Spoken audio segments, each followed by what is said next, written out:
આજે પંડિત દીનદયાલ ઉપાધ્યાયજીનો જન્મદિવસ છે. મારી સાથે બોલીશું. હું પંડિત દીનદયાલ બોલીશ, આપ બોલજો, અમર રહો. पंडित दीनदयाल उपाध्याय, पंडित दीनदयाल उपाध्याय, पंडित दीनदयाल उपाध्याय, पंडित दीनदयाल उपाध्याय. मंच पर विराजमान कर्णावती महानगरना मेयर श्री, विधानसभाના अध्यक्ष आदरणीय अशोकभाई, राज्यसभाના સભ્ય અને ભારતીય જનતા પાર્ટીના ગુજરાતના પ્રમુખ આદરણીય રૂપાલાજી, મંત્રીમંડળના સૌ સાથીઓ, સૌમાન્ય ધારાસભ્યશ્રીઓ, સંસદ સદસ્યશ્રીઓ, કોર્પોરેટર મિત્રો, કોર્પોરેશનના સૌ કરતા ધરતા મિત્રો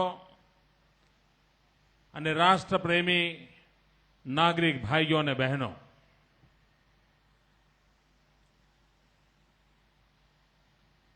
मैं आज किसी और विषय पर बातचीत करना चाहता हूं.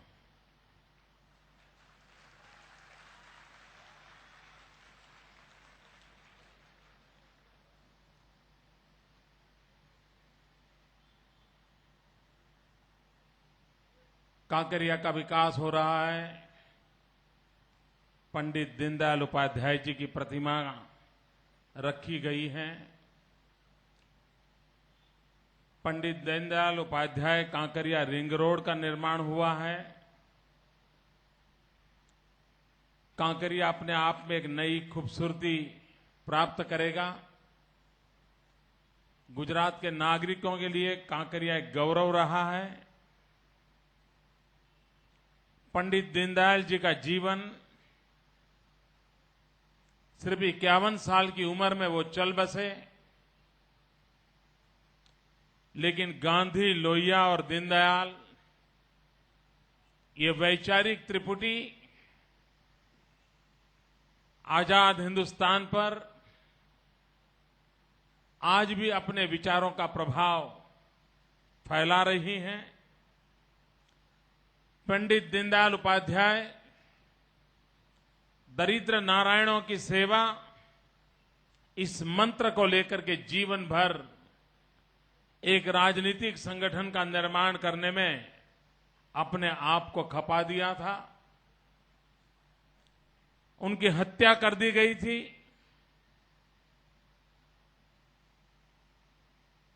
दीनदयाल जी का जीवन, उनकी कार्यशैली, उनके विचार भव्य भारत के निर्माण के लिए आज भी उतने ही उपयुक्त हैं जितने उनके जीवित रहते समय थे. ऐसे महापुरुष को मैं नमन करता हूं और उन्होंने जो रास्ता हमें दिखाया, उस रास्ते पर चलने की ईश्वर हमें शक्ति दें. इस कर्णावती के जनजीवन में पंडित दीनदयाल उपाध्याय जी का दरिद्र नारायण की सेवा का संकल्प गरीबों की भलाई के लिए काम आए. एकात्म मानव दर्शन की अनुभूति हो, उस महापुरुष के आशीर्वाद हमें काम आए.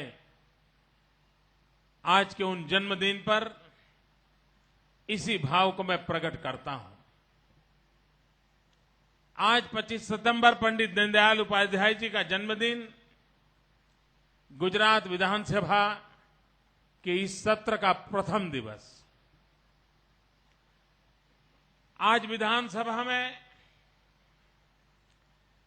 गोधरा के अंदर जो निर्दोष कार सेवकों को जला दिया गया था, उसके लिए एक जो तपास कमीशन बैठा था, उस नानावटी कमीशन के रिपोर्ट को आज गृह के अंदर रखा गया.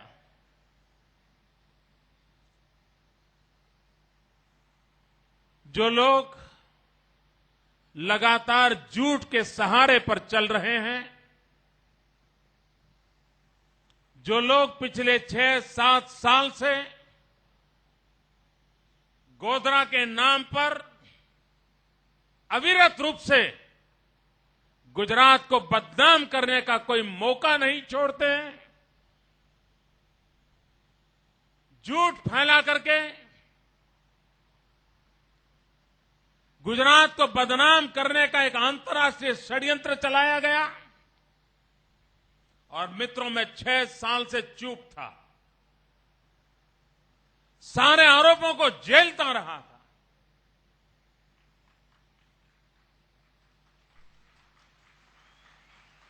जनता की सेवा करने में कोई कसर नहीं छोड़ी थी। गुजरात के विकास के मंत्र को लेकर के भारतीय जनता पार्टी की पूरी सरकार, उसका हर सिपाही पूरी ताकत से लगा था, लेकिन उसके बावजूद भी गुजरात को बदनाम करने वाले लोग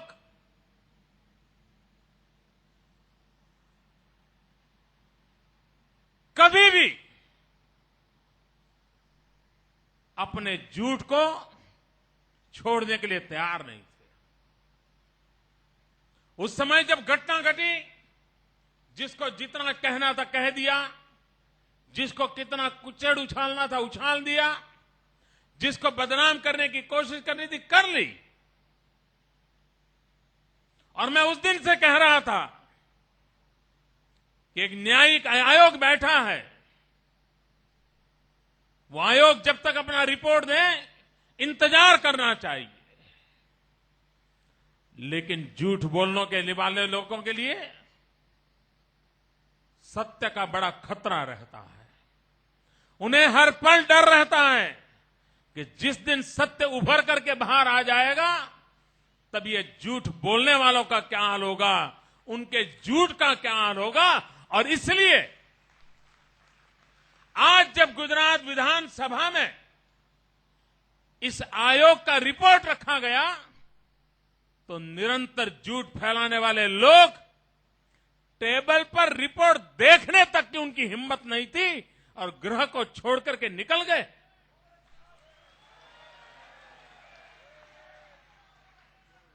अरे उनमें हिम्मत थी